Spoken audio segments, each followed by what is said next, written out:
बोलिए अजितनाथ भगवान की जय। ये अपने पूरे क्षेत्र का नाम शौरीपुर बटेश्वर दिगंबर जैन सिद्ध क्षेत्र, ठीक है। सिद्ध क्षेत्र इसलिए कहलाता है क्योंकि यहाँ से 3 मुनिराजों को सिद्ध गति प्राप्त हुई। पहले मुनिराज धन्य मुनिराज, यम मुनिराज और तीसरे विमलासुत अलस। और क्या हुआ यहाँ पर, नेमिनाथ भगवान के 2 कल्याण हुए, गर्भ और जन्म। और क्या हुआ यहाँ पर, एक मुनिराज हुए जिनका नाम सुप्रतिष्ठित था, जो कि गोपाचल पर्वत से मोक्ष में है, उनको यहाँ पर केवल ज्ञान हुआ। ऐसे ये 4 कल्याणों की भूमि है। 3 मुनिराजों को जो है सिद्ध गति प्राप्त होना, नेमिनाथ भगवान के 2 कल्याण होना और एक मुनिराज भगवान के 2 कल्याण थे। हाँ जी, गर्भ और जन्म। मेन जगह या मुख्य जगह अपन आगे जाएंगे शौरीपुर दर्शन करने, तो वहाँ पर ये उसके बारे में विख्यात है कि विक्रम संवत 1667 में इतिहासकारों ने जाना है कि नेमिनाथ भगवान का गर्भ और जन्म क्षेत्र है, स्थान है, लेकिन बना कब है उस मंदिर के बारे में ये पता नहीं। ऐसा वहाँ की प्रशस्ति में लिखा हुआ। उसी मंदिर की व्यवस्थाओं को सुचारू रूप से चलाने के लिए इस मंदिर की व्यवस्था की गई। इस मंदिर की व्यवस्था को करने के लिए जो हमारे वहाँ के भट्टारक जी थे, पहले भट्टारक परंपरा थी, भट्टारक जी थे जिनका नाम जिनेंद्र भूषण था। उन्होंने यहाँ के राजा से बहुत विनय किया, उन्होंने किया कि भई आप हमें थोड़ी सी यहाँ पर जगह दे दें जिससे हम शौरीपुर की व्यवस्थाओं को चला सकें। क्योंकि वहाँ से क्या हो रहा था, एक तो वो बिल्कुल जंगल के बीचों बीच मंदिर है और दूसरा वहाँ से मूर्तियाँ चोरी हो रही थी। जब वहाँ से मूर्तियाँ चोरी होने लगी तब भट्टारक जी को लगा कि अब इस संपदा को सुरक्षित रखने के लिए एक सुरक्षित स्थान भी चाहिए। तब उन्होंने इस जगह की व्यवस्था करने के लिए राजा से जब निवेदन किया तो उनके निवेदन को स्वीकार नहीं किया। क्यों नहीं किया? क्योंकि यहाँ पर पहले से ही 101 शिव मंदिर बने हुए थे। वो नहीं चाहते थे कि कभी भी इस क्रम के अंदर कोई किसी दूसरे समुदाय का मंदिर बने, क्योंकि ये तो स्वाभाविक सी बात है। ऐसा नहीं है कि जैसे कि अपने भी किसी के भी कोई मंदिर होते बीच से लाइन से तो कोई नहीं बनाने होता, पर लेकिन लगे रहे कि कभी ना कभी पूरा सुनाऊँ ना कि केवल एक थोड़ा सा ही सुना दीजिए। चलिए, तो उन्होंने अतिशय चमत्कार दिखाए तब कहीं जाके ये मंदिर बना पाए। अतिशय चमत्कार दिखाने के बाद जितनी भी मूर्तियाँ आप दर्शन कर रहे हैं सारी शौरीपुर से लाकर विराजमान की गई। पर लेकिन जब उनको आवश्यकता पड़ी मूलनायक भगवान की, क्योंकि मूलनायक भगवान के हमेशा विशेष अलंकारों से सर्जित रहते हैं। ऐसा नहीं होता कि किसी मंदिर से आप प्रतिमा को उठाकर लाएं और उनको मूलनायक भगवान का दर्जा दें, ये पहले भी नहीं होता था और आज भी नहीं होता है। तब उन्होंने यहाँ से देवों द्वारा आह्वान किया है कि भाई हमने मंदिर तो निर्माण कर लिया है, सारी व्यवस्थाएं कर ली हैं, पर लेकिन आप अब हमें मूलनायक भगवान दीजिए। और अपने तप के द्वारा उन्होंने देवपात सिद्धि को प्रकट किया। और ये सामने जो प्रतिमा देख रहे हैं, यहाँ से आप जाएंगे झांसी से चलते हैं कानपुर की तरफ तो पड़ता है महोवा। हाँ, महोवा में ये प्रतिमा विराजमान थी, सीधी आकाश मार्ग से उड़ती हुई यहाँ पर आकर विराजमान हुई।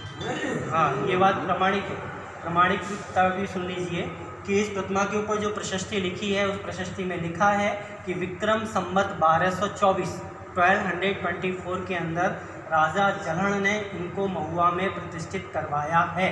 ऐसा मूर्ति के ऊपर लिखा है, प्रशस्ति लिखी है। और ये मंदिर बना अपना करीब 1823 में, यानी करीब 500 वर्ष का समय हो गया महुआ के अंदर विराजमान हुए। 500 वर्ष का बहुत लंबा समय होता है।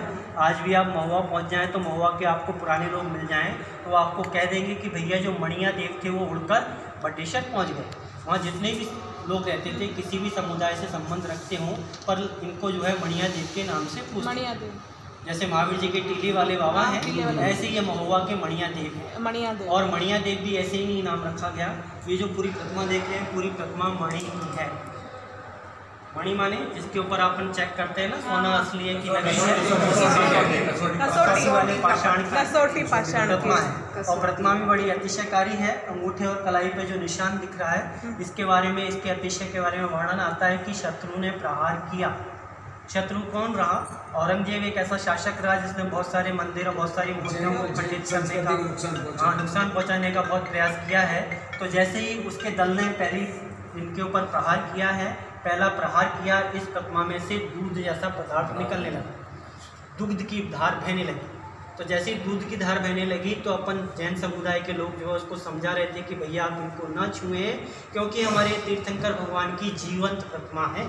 ऐसा इसलिए क्योंकि तीर्थंकर के भी जो है रक्त का रंग सफ़ेद होता है। इतनी बात अपन उसको बता पाते और वह सुन पाता, उससे पहले ही उसके ऊपर मधुमक्खी और तूफान ने हमला बोल दिया है, मंत्र छू पाया है, उसी का निशान अपन को दिख रहा है। ये यहाँ का मुख्य अतिशय। ये प्रतिमा खंडित नहीं हुई उनके छूने से? नहीं, खंडित नहीं, नीचे खंडित का जो मेन मतलब अंग होते हैं, जो मुख्य रूप से उपांग से कुछ नहीं, उपांग से खंडित उपांग से नहीं ऊपर टूट जाती है। नहीं उपांग से खंडित नहीं मानी जाती। नहीं मानी जाती है, वो तो कह रही है खंडित नहीं है। नहीं उपांग से खंडित नहीं मानी जाती। उपांग से खंडित नहीं मानी जाती, नीचे से है। वो भी एक निशान था, वो बाद में जो है उसको जो है सही करने में जो है थोड़ा सा वो गड़बड़ हुआ है। नहीं तो वैसे नहीं मानी जाती। पंच कल्याणक के बारे में कोई मतलब इसका वो नहीं है, क्योंकि 1224 की है, राजा जलहण ने। और अपन लोगों की श्रद्धा तो मतलब ऐसी थी, राजा जलहण की इनसे बहुत ज़बरदस्त श्रद्धा थी। बताते शास्त्रों के अंदर 52 गढ़ राजा जलहण ने जीते। 11वीं सदी के अंदर यदि कोई राजा रहा तो अलाउद्दीन का समय था उससे, जैसे मुगलों का शासक था ऐसे ही जो है अलाउद्दीन का जमाना था। हाँ, तो अलाउद्दीन में ही राजा जलहण रहे, उन्होंने 52 गढ़ जो है इन प्रतिमा के दर्शन करके जीते। उनका इतना बड़ा वो था, श्रद्धा इतनी ज़बरदस्त थी कि सुबह उठते थे तो सबसे पहले आँख जब खोलते थे जब सामने भगवान होते थे। नहीं, एक और बात बता दें कि उनकी गंगा क्यों बह रही है? वो तो पूरी बात, बहुत सारी चीज़ें थी, तो थोड़ी सी बता दें उसमें क्या होता है, मंदिर कैसे बनाई है, थोड़ी जानकारी। वो तो मैं बता ही रहा था, फिर वो तो पूरी बात हो जाती पूरी बात है, थोड़ी सूक्ष्म बता नहीं रहती वो। दो बता दो। चलिए, तो क्या हुआ कि यहाँ के जब राजा ने यहाँ से निवेदन किया था यहाँ के भट्टारक जी ने राजा जी को कि भाई आप हमें थोड़ी सी जगह दे दें, तो नहीं किया स्वीकार। तो बोले चलो ठीक है, कोई बात नहीं, कभी ना कभी मैं अपनी शक्तियों का परिचय दूंगा और राजा से जगह लेकर रहूँगा। और ऐसा ही हुआ। एक दिन जो है राजा के दरबार में बैठे हुए होते हैं, ज्योतिषाचार्य का ही वो कार्य करते हैं, तो वो राजा उनसे पूछता है कि आज तिथि कौन सी है, तो वो बताते हैं कि आज पूर्णिमा है। तो ये बात सुनकर जितने भी उनके पास इर्द गिर्द जितने भी जो है मंत्री वगैरह थे, ये बात सुनकर बड़े खुश हो गए कि ये जो भट्टारक जी हैं, ये जो आज एक छोटी सी बात को गलत बता रहे हैं, आज राजा इनको अच्छे से डांट लगाएगा। बोले भाई भट्टारक जी क्या कहते हैं, आज तो जो है काली अमावस की अंधेरी रात है और आप पूर्णिमा बता रहे हैं। तो उन्होंने बड़े ही सहज ढंग से अपनी गलती को स्वीकार किया कि भाई मेरे मुँह से गलती से निकल गया है, लेकिन फिर भी मैं इस काली अमावस की अंधेरी रात में आपको पूर्णिमा के दर्शन करा सकता हूँ। जब उन्होंने ऐसा कहा तो उन्होंने कहा भैया फिर देर किस बात की है, जल्दी से करके दिखाइए। तो उन्होंने एक कांसे की थाली ली और चमका के अपने मंत्रों के द्वारा यहाँ के नवमंडल में स्थापित किया और करीब 12 कोस की परिधि यानी 40 किलोमीटर तक पूरे राजघराने को चंद्रमा के दर्शन कराए। जब उनको इस प्रकार का अतिशय दिखा तो उनको लगने लगा कि भैया ये भट्टारक जी के पास तो बहुत सारी शक्तियाँ हैं, ये तो वैसे ही मंदिर बना लेंगे, इनको किसी की आज्ञा की आवश्यकता नहीं है। तब भी उन्होंने एक शर्त लगा दी कि बोले चलो भट्टारक जी हम आपको जगह तो देंगे, लेकिन हमारी एक शर्त है कि हमारा एक व्यक्ति नदी किनारे खड़े होकर पत्थर फेंकेगा, जहाँ पत्थर गिरेगा वहाँ पर आपको जगह दी जाएगी।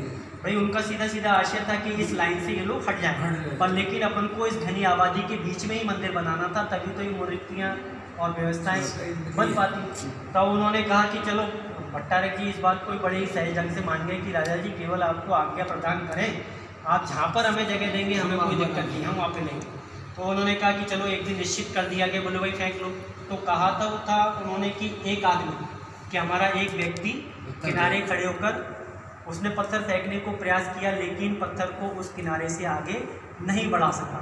फिर जितने भी राजघराने के शक्तिशाली या जो भी था सबने यहाँ से पत्थर फेंकने का प्रयास किया, लेकिन उस पत्थर को इस किनारे से आगे नहीं बढ़ा सका। ये 2 चमत्कार हुए मंदिर को बनने से पहले। तब कहीं जाके बताते जिनेंद्र भट्टारक जो भूषण भट्टारक जी थे उनके शिष्य थे भवानी दास, तब उन्होंने आज्ञा दी कि भैया अब आपको जगह मिल गई है, आपको मंदिर बनाना है। बताते हैं उन्होंने जैसी आज्ञा दी, शाम का समय था और सुबह तक पूरा भगवान का गर्भगृह तैयार, रातों रात पूरा गर्भगृह तैयार हो चुका था। फिर मूर्ति की तो बात मैंने आपको बताई दी। नदी की बात की ये कह रहे हैं, तो नदी की बात के लिए भी अपने यहाँ पर सब जगह में यहाँ पर कई दंत कथाएँ हैं। दंत कथा है, शास्त्रों की बात नहीं है, दंत कथा सुनने को मिलती है। वैष्णव परंपरा में अलग दंत कथा की नदी उल्टी क्यों बहती है, ये उल्टी बह रही है। उल्टी बह रही है। आगरा वहाँ से आई, दिल्ली से आई, सीधी आई, सीधा निकल जाना था, लेकिन यूँ घूम गई सारे मंदिरों की परिक्रमा को करते हुए फिर उसी डायरेक्शन। यानी पश्चिम से पूरब की तरफ बहती हैं, यहाँ से दिल्ली से बह के आ रही है, पश्चिम से पूरब की तरफ ही बह रही थी और फिर लेकिन टर्न हो रही, उल्टी बहने लगी और पूरा जो है टर्न लेके फिर दोबारा उसी डायरेक्शन। तो इस नदी के विषय में जो है वैष्णव संप्रदाय में अलग कहानी है। अपने यहाँ पर जैन हमारे जो भी ग्रंथ हैं या मतलब इसके अंदर मिलती है, ये पूरा क्षेत्र राजा समुद्र विजय जो नेमिनाथ भगवान के पिताजी थे, हाँ, उनका क्षेत्र है। अपन सोचते हैं कि बहुत छोटा सा अभी रह भी गया सिमट के 2-4-5 किलोमीटर में, पर लेकिन कलिकाल में जब नेमिनाथ भगवान होंगे तो बहुत बड़ा होगा, क्योंकि प्रमाण है, हरिवंश पुराण कहता है 56 करोड़ 56 करोड़ गए, तो 56 करोड़ को रखने के लिए जगह चाहिए, तो इतना बड़ा होगा। तो क्या हुआ कि जो पूरा जो समुद्र विजय थे उनके पुत्र थे नेमिनाथ भगवान, समुद्र विजय और राजा वसुदेव आपस में भाई भाई थे, नहीं आपस में राजा वसुदेव समुद्र विजय सबसे बड़े थे, राजा वसुदेव सबसे छोटे थे, और राजा वसुदेव के ही सब पुत्र थे कृष्ण, और उनका बड़े पुत्र थे बलराम या बलराम। तो क्या हुआ कि राजा जो वसुदेव थे उनकी बहुत सारी रानियां थी, पहले प्रचलन में था बहुत सारी रानियां होना था, हाँ। तो राजा वसुदेव की जो सबसे अंत में रानी आई उनका नाम था रोहिणी, रोहिणी के नाम से आप कथा भी सुनते हैं। तो ऐसा हुआ कि जो रोहिणी और बलराम की उम्र करीब करीब बराबर थी, क्योंकि बाद में आई, बलराम बहुत पहले थे, शुरू से 25-26 साल के थे, उसके बाद जो है रानी आई रोहिणी, दोनों की उम्र समान थी। तो क्या होने लगा, दोनों में आपस में बहुत घनिष्ठ रूप से, माँ बेटे का प्रेम था तो घनिष्ठ रूप से प्रेम होना ही था, पर लेकिन समाज के अंदर दूसरी बातें होने लगी। जब समाज के अंदर दूसरी बातें होने लगी और माँ रोहिणी के कान में ये बात पड़ी, तो उन्होंने सीधे ही उसी समय उठकर इस नदी के अंदर प्रवेश किया। जैसे ही कहते हैं कि उन्होंने प्रवेश किया, पूरा नदी का पानी भाग, शीलवती नारी थी, इसमें तो कोई शक ही नहीं है, शीलवती नारी थी। जैसे ही सारा पानी बाहर आ गया, सब लोग जब डूबने लगे, सब जगह हाहाकार मच गया, तब उनको पता लगा कि ऐसा हुआ है। तब उन्होंने माँ के चरणों में जाकर जो है क्षमा याचना की है कि माँ हमें आप क्षमा याचना प्रदान करें, हमने ऐसा नहीं कहा था, ये अब आगे से आपको ऐसा सुनने को नहीं मिलेगा। तब माँ ने बताते हैं कि सबको क्षमादान देते हुए इस नदी का रास्ता बदला है और जब से ये ऐसी ही बह रही।